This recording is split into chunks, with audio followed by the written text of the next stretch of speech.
Praise road. હું Stanley Macwan. મારી YouTube channel Gujarati Bible સ્ટડીમાં તમારું સ્વાગત છે.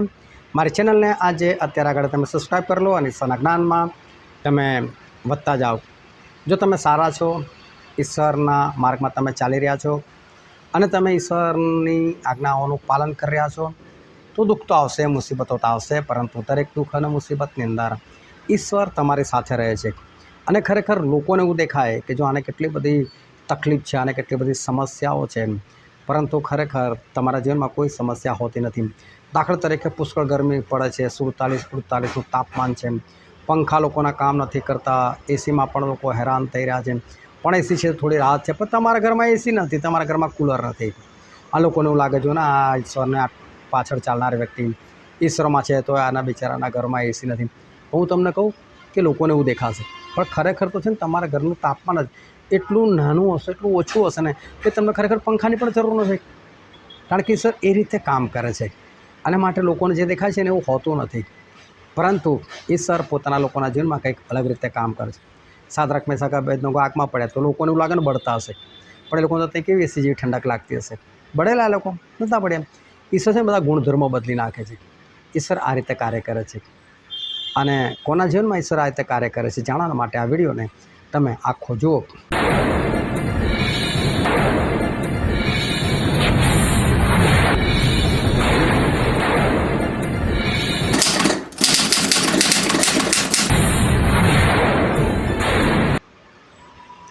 જે ઉત્પત્તિના પુસ્તકમાંથી અત્યારે બાઇબલ અભ્યાસ ચાલે છે એનો આ વિડીયો છે. અને આજે છે તારીખ 12 ઓગસ્ટ 2026 સાલ. અને જે 10 સાલ પૂછવામાં છે એનો આજનો પહેલો સવાલ છે, કોણ ભાગ્યવાન હતો? અને એનો જવાબ છે યુસુફ. યુસુફ ભાગ્યવાન હતો. ખરેખર આ શબ્દ એ જરા આપણા ઈશ્વરના માટે મેચ થાય એવો નથી. ભાગ્યવાન એટલે કે જેનું ભાગ્ય સારું છે. પરંતુ એક વસ્તુ ધ્યાનમાં રાખજો કે ઈશ્વર આપણું ભાગ્ય લખતા નથી, અને ભાગ્ય જેવી કોઈ વસ્તુ છે નહીં. પરંતુ આગળ જે ભાગ્યવાન શબ્દ છે એનો ખરો અર્થ એવો છે કે કોણ એવો હતો કે જેના બધા સમયો અને સંજોગો સારા જ હતા. ભલે લોકોને દુઃખ દેખાય, પરંતુ ખરેખર દુઃખ નહોતું. અને યુસુફ હતા, ઈશ્વરમાં ચાલતા હતા, તો એમને કોઈ પણ પ્રકારનું દુઃખ ઈશ્વર પડવા દેતા નહોતા. કઈ રીતે એ આગળ આપણે જોઈશું. કોણે યુસુફને કેદખાનાના દરોગાની દૃષ્ટિમાં કૃપા પમાડી? અને એનો જવાબ છે યહોવાએ. અબુલ એમની પર ખોટું આરોપ આવ્યો, રેપ કરવાનો આરોપ આવ્યો કે આણે રેપ કરવાનો પ્રયત્ન કર્યો. અને પોટીફાર જે અંગરક્ષકો એટલે કે બોડીગાર્ડ એ બી ફારૂન રાજાના, અને એનો જે ઉપરી હતો પોટીફાર, એની પત્નીની વાત હતી. અને પોટીફારને બધું ખબર હતી કે યુસુફ બહુ સારો છે, છતાં એણે યુસુફ પર વિશ્વાસ ના કરીને પોતાની પત્નીની વાત માની અને યુસુફને રાજાઓની કેદમાં નાખી દીધો. તો રાજાઓની કેદમાં છે ને કેદીઓની હાલત બહુ ખરાબ થઈ જાય, માર બી એવો મારવામાં આવે અને કામ બી એવા કરાવવામાં આવે. પરંતુ ઈશ્વરે દરોગાની દ્રષ્ટિમાં એટલે જે જેલર હતોની દ્રષ્ટિમાં યુસુફ પર કૃપા કરાવડાવી. એટલે પેલાનું મન એટલું કોમળ થઈ ગયું ને કે તો યુસુફ ગમી ગયો. યુસુફ તારે કોઈ કામ નહીં કરવાનું, તારે બધા પાસે કામ કરાવવાનું.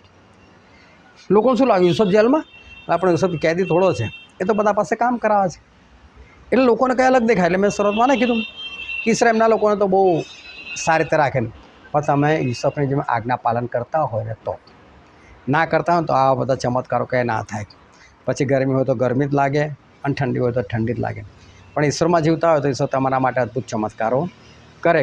લોકોને દુઃખ દેખાય, પણ તમારા જીવનમાં ખરેખર દુઃખ નામની કોઈ વસ્તુ ના હોય. પછીનો પ્રશ્ન છે, કોણે જે કર્યું તે યહોવાની દૃષ્ટિમાં ભૂંડું હતું, તેથી તેને પણ મારી નાખ્યો. શું થયું? યહૂદા જે યાકૂબના પુત્ર હતા, એમનો સૌથી મોટો દીકરો હતો એર. તો એણે એનું લગ્ન કરાવી નાખ્યું તામાર નામની સ્ત્રી સાથે. શું થયું કે આ એરે ભૂંડો માણસ હતો એટલે મરી ગયો.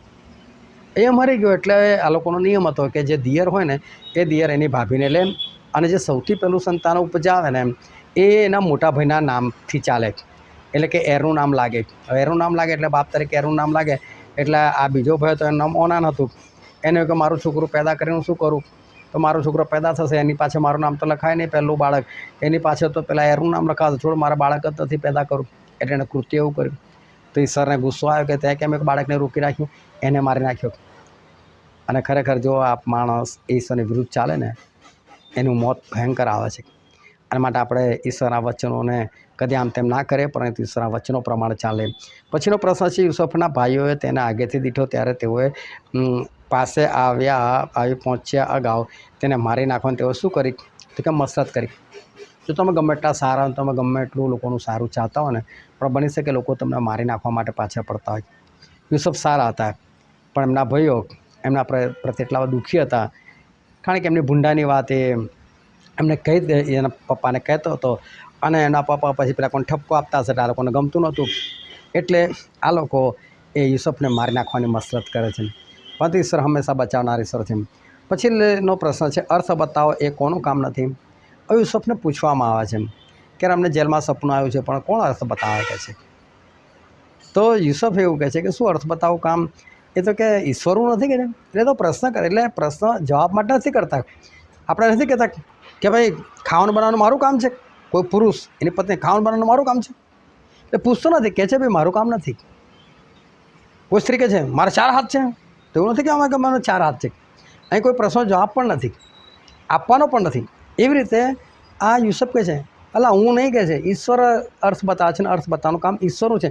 પણ પ્રશ્ન મેં ઉલટી રીતે કરી નાખ્યો. જેવો બાઇબલમાં કોઈ બેઠું પૂછે અર્થ બતાવો એ કોનું કામ નથી, એટલે આ કહે છે કે શું અર્થ બતાવવું દેવનું કામ નથી. અને બોલો 2-3 જણા એવા પણ જે લોકોને આ વસ્તુ ના સમજ પડી, અને એ લોકોએ એવું લખ્યું કે ભાઈ દેવનું કામ નથી. અર્થ બતાવે ખરેખર દેવનું કામ છે, કોઈ માણસનું કામ નથી. પછીનો પ્રશ્ન, યુસુફ કોની ભૂંડાઈની ખબર તેના બાપની પાસેથી લાવતો હતો. બાપની પાસે લાવતો હતો, બાપની પાસેથી લાવતો નહોતો. એટલે એના ભયો શું કરે છે ને એ યુસુફને ખબર પડતી હતી, અને એ વાત યુસુફ એમના પિતાને બતાવતા હતા. પરંતુ મેં પ્રશ્નમાં ખાલી થી ઉમેરી દીધો. હું તમને કહું છું ને કે તમે બાઇબલ ધ્યાનથી વાંચો, કોમાનું પણ ધ્યાન રાખો, ફૂલ સ્ટોપનું પણ ધ્યાન રાખો, કારણ કે એની અંદર છે ને આખો અર્થ બદલાઈ જાય. તો ખાલી થી લખવાથી આખો પ્રશ્ન બદલાઈ ગયો, આખો અર્થ જ બદલાઈ ગયો બરોબર. અને એટલે 2 જણાના ખોટા પણ 2-4 જણાના ખોટા પણ પડ્યા કે બાપને ખબર આપતા હતા, પછી લગાવવાથી બાપની પાસેથી ખબર લેતા હતા, એવો આખો અર્થ થઈ ગયો. એટલે હું વારંવાર નથી કહેતો કે બાઇબલને બહુ ધ્યાનથી ઝીણવટભર્યું વાંચો, કોમા ફૂલ સ્ટોપ બધાને ધ્યાન રાખો, ને તો શબ્દ અર્થ બદલાઈ જાય અને માણસ સ્વર્ગની જગ્યા પર નરકના રસ્તા પર પહોંચી જાય. પછીનો પ્રશ્ન છે, કોણે પોતાના ઘરમાંના માણસોને બોલાવીને તેઓને કહ્યું જુઓ આપણું અપમાન કરવાને તેણે આ હિબ્રુ માણસને આપણી પાસે આણ્યો છે. અને આ છે પોટીફારની પત્ની. સ્વાભાવિક છે કે સારી પોસ્ટવાળો છે એટલે એની પત્ની સુંદર હશે, દેખાવડી હશે, પરંતુ એ આ યુસુફ પાછળ ગાંડી થઈ ગઈ. યુસુફને ફસાવા ચાહતી હતી, પણ બોલો યુસુફ વાતોમાં ના આવ્યો. યુસુફે સ્પષ્ટ ના પાડે એની સાથે વ્યભિચાર કરવાની, એટલે આ સ્ત્રીએ એને ફસાઈ દીધો અને એને જેલમાં નંખાઈ દીધો. પરંતુ આવા કોઈ પણ આરોપથી બીવાનું નહીં. જો એ વખતે યુસુફ એવું વિચાર્યું હોત કે મારું કપડું આની પાસે રહી ગયું છે અને આવ્યા મને ફસાઈ શકે છે, એના કરતાં લાય મારું નામ ખરાબ થાય એના કરતાં એનું કામ પૂરું કરું. પરંતુ હું તમને કહું ને, ગમે તેવા આરોપ લાગવાનો હોય ને લગાવવા દેવાનો, ભલે લોકો વાતો કરી જશે ને, લોકોએ નહીં વાતો કરી હોય યુસુફની, અરે આવો નીકળ્યો તેવો નીકળ્યો ફલાણ, જે થાળીમાં ખાય છે એમાં છેદ કર્યું, પણ છેલ્લે તો હેમખેમ બહાર નીકળી ગયા ને એમાંથી બહાર. લાગે આરોપ ને તો લાગવા દેવાનો, પણ એક સમય આવશે ને તમને ઈશ્વર એમાંથી બહાર કાઢી નાખશે. કોઈ ગભરાવાની જરૂર આપણે નથી. પછીનો પ્રશ્ન છે, કોણે યુસુફ પર કુદ્રષ્ટિ કરી, અને હતી પોટીફારની પત્ની, પણ એની વાતોમાં એ આવ્યો નથી. પછીનો પ્રશ્ન છે, આપણે તેનો જીવ ન લેવો એવું કોણે કહ્યું, અને હતો રૂબેન. જ્યારે બધા ભાઈઓ મળીને મસરત કરી કે યુસુફને આપણે મારી નાખીએ. પણ છે ને આ બધી યોજનાઓ હોય છે. કેવી યોજનાઓ? એટલે કે શૈતાન તમારા માટે યોજના બનાવે, આને મારી નાખો, પણ સામે ઈશ્વર બી યોજના બનાવે, આને બચાવો. તો બોલો એના વિરોધીમાંથી જ એક જણને ઊભો કર્યા ને, નથી મારવો આપણે, નહીં મારવાનો. એટલે ઈશ્વર છે ને ગમે ત્યારે યોજના બદલાઈ નાખે, ભલે ને શૈતાને બનાવેલી હોય યોજના, ઈશ્વર બદલી નાખે. હું એક ગામમાં મિટિંગ કરવા માટે જતો હતો, અને લગભગ 4-6 મહિના થાય ને એટલે લોકો મને બોલાવે મિટિંગ કરવા માટે. અને મિટિંગ કરવા માટે બોલાવે એટલે ગામડાનું ઘર, એટલે પાછળ બધી ખાસી બધી ખુલ્લી જગ્યા, મેદાન જેવી જગ્યા, અને વિશાળ મેદાન જ હતું. એ ત્યાં મિટિંગ થાય, 150-200 લોકો ત્યાં આવે મિટિંગની અંદર. અદ્ભુત ચમત્કારો થાય ત્યાં, લોકોને કેન્સર મટેલા, લકવામાંથી લોકો બહાર આવેલા, નશામાંથી બહાર આવેલા, એ બધી બાબતમાંથી લોકો છૂટેલા હતા. પણ ત્યાં સામે એક ઘર હતું, અને ત્યાં એક છોકરો હતો ને એ મને બહુ નફરત કરે. આ વાતની મને ખબર જ નહીં, પણ ત્યાં પેલા કોઈ જ્યારે બધું સાફ કરતા હોય એટલે સમજી જાય મિટિંગ હશે. એટલે શું કરે, અમુક ખ્રિસ્ત વિરોધીઓને ભેગા કરી નાખે અને નક્કી કરે કે આજે તો આપણો હુમલો કરવો જ છે. મારી પર કદી હુમલો નથી થયો, પણ થયું શું, એકવાર એ છોકરાનો એક્સિડન્ટ થઈ ગયો. ડૉક્ટરે હાથ ઊંચા કરી દીધા કે આને બહુ માર વાગ્યો છે, લોહી બહુ વહી નીકળેલું છે, મરી જશે. પરંતુ એના માટે કોઈક પ્રાર્થના કરાવવા માટે ગયું. છોકરો બચી ગયો અને પછી તો એ છોકરો એ જ ચર્ચમાં જોડાયો અને એટલે સુધી કે આરાધના કરાવનાર બન્યો એક. અને 4-6 મહિના પછી મારી ફરી એકવાર મિટિંગ થઈ. ફરી મિટિંગ થઈ, છોકરાને મેં જોયો ત્યાં આરાધના કરાવવાનું. હું તો ખાલી પેલા જોતો તો બસ, એનાથી વધારે મારી કોઈ ઓળખાણ નહીં. પણ એણે મને ભાઈ પોતે સાક્ષી આપી કે સાહેબ હું તો તમને બહુ મારી નાખવા ચાહતો હતો, તમને મારવા ચાહતો હતો, આ મિટિંગ બંધ કરવા ચાહતો હતો. હું બધા લોકોને તૈયાર બી કરતો હતો, અમે લોકો તૈયાર બી થઈ જતા હતા. પણ એન ટાઈમે ખબર નહીં અમારે અંદર ઝઘડો થાય ને અમે બધા છૂટા પડી જાય. એક વખત નહીં, ઘણી વખત તમારી મિટિંગ માટે આવું બન્યું કે અમે રોકવા ચાહીએ પણ અમે જ અંદર લડીને છૂટા પડી ગયા. એટલે ઈશ્વર છે ને આપણા માટે અદ્ભુત કામ કરે છે અને માટે આપણે એ પ્રમાણે જીવવાનું. ઈશ્વર આપણા અદ્ભુત છે. પછીનો પ્રશ્ન છે, મુખ્ય પાત્રવાહક કે કોને સંભાળ્યો નહીં પણ તેને ભૂલી ગયો. હવે શું થયું કે રાજાના 2 માણસો, એક પાત્રવાહક અને બીજો ભઠિયારો, આ બંને જેલમાં નાખવામાં આવ્યા. કંઈ ગુનો કર્યો હશે, કાં તો ગલત ફહેમી થઈ હશે, જે હોય તે, પણ બંનેને જેલમાં નાખવામાં આવ્યા. બંનેને સપનું આવ્યું. બંને સપનાની વાતો કરતા હશે, ઉદાસ હતા. પણ યુસુફ ત્યાંથી જતા હતા, વાત સાંભળી ગયા હશે. એટલે શું વાતો કરો છો કે કંઈ સપના વપની વાત કરો તો કે આ સપનું આવ્યું છે, અહીં અમને અર્થ પણ બતાવે. ખરેખર તો સમજવા જઈએ એક તો વાત તો એ છે કે વિધર્મીઓ છે અને સપનું આવે છે તો એને ગણકારે છે કે સપનું એટલે ઈશ્વરની વાત કરવાની રીત.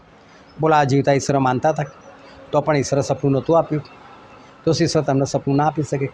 તમે તો સપનું આવે તો તમે તો ભૂલી જાઓ છો. સપનું આવે બસ બીજાને કહીને હા એ કરીને કાઢી નાખો છો.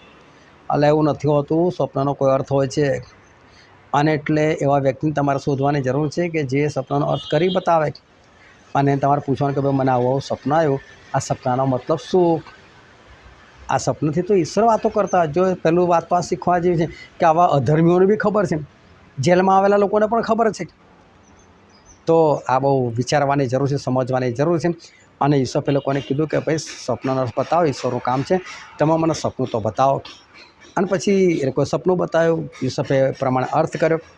પણ બીજી બાબત શીખવાની એ છે કે પાત્રવાહકને યુસુફે એવું કીધું કે ભાઈ તું છૂટી જશે જેલમાંથી 3 દિવસમાં અને ફરી પાછો ફારૂન તને એ જ પોસ્ટ પર મૂકશે જે પોસ્ટ પર તું હતો. હવે એની પોસ્ટ છે ફારૂનની નજીકની પોસ્ટ. એટલે શું કહે છે કે જો તું જ્યારે છૂટીને જાય ને ત્યાં ફારૂનને કે લાગો કરીને મને છોડાવજે ને, કહે છે કે મેં આવા લાયક કોઈ કામ જ નથી કર્યું. બરાબર છે, યુસુફે કોઈ કામ નથી કર્યું. પણ આ જગ્યા પર જોવા જઈએ તો યુસુફે થોડીક ભૂલ છે. એણે કોઈક માણસો સહારો લીધો કે ભાઈ મને છોડાવજે ને. અરે ઈશ્વર છોડાવશે, પણ બોલો પેલો બહાર ગયો ને તો ભૂલી ગયો. આવી અદ્ભુત વાત ભૂલી જવાય, પણ આ બી ઈશ્વરની યોજના હોય, ઈશ્વર ભૂલાય દે. અને પછીનો આજનો પ્રશ્ન છે, કોણે યુસુફને મિસ્રમાં ફારૂનના સરદાર પોટીફાર જે રક્ષકોનો અધિકારી હતો તેને ત્યાં વેચી દીધો? અને ત્યાં લખેલું છે મિદ્યાનીઓએ વેચી નાખ્યા. હવે આ જ બાબત તમે આગળ વાંચો ને તો એવું લખેલું છે કે ઇસ્માઇલીઓએ એને પોટીફારની પાસે લઈ ગયા અને પોટીફારે એને વેચાતો લીધો. પછી શબ્દ અલગ છે, પોટીફારે વેચાતો લીધો અને અહીં શબ્દ છે પોટીફારને વેચી દીધો. તો ત્યાં ઇસ્માઇલીઓ છે ને ગાડી મિદ્યાનીઓ. તો શું આ બે અલગ અલગ જાતિ હતી કે શું ઇસ્માઇલીઓ પહેલાં મિદ્યાનીઓને વેચ્યો ને પછી મિદ્યાનીઓએ યુસુફને વેચ્યો? ના, એવું કશું નહોતું. ઇસ્માઇલીઓ એટલે ઇસ્માઇલ દ્વારા પેદા થયેલી કોમ. પણ લોકો મિદ્યાનમાં રહેતા હોય તો શું કહેવાય? મિદ્યાનીઓ કહેવાય ને. આપણે ભારતમાં રહીને કેવા ભારતીય કહેવાય.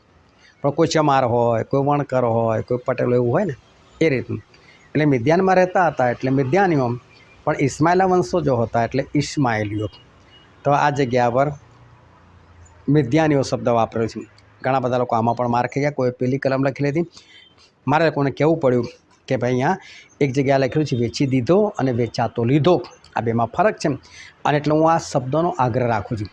ખરા ખોટાનો કોઈ બહુ મોટો અર્થ નથી, એ લોકો સાચા જ છે. પરંતુ હું ખાલી એ જ જોવા માગું છું કે એક્ઝેક્ટ શબ્દ પકડીને તમે ચાલો છો કે નહીં. કારણ કે એક્ઝેક્ટ શબ્દ પકડીને આપણે જીવીએ છીએ ને ત્યારે જ આપણા જીવનમાં ખરું કાર્ય થાય છે, ખરો અર્થ આપણને ખબર પડે છે. માટે એક્ઝેક્ટ શબ્દથી ચાલવું જોઈએ. ઈશ્વર નાસરત આપે. આમેન.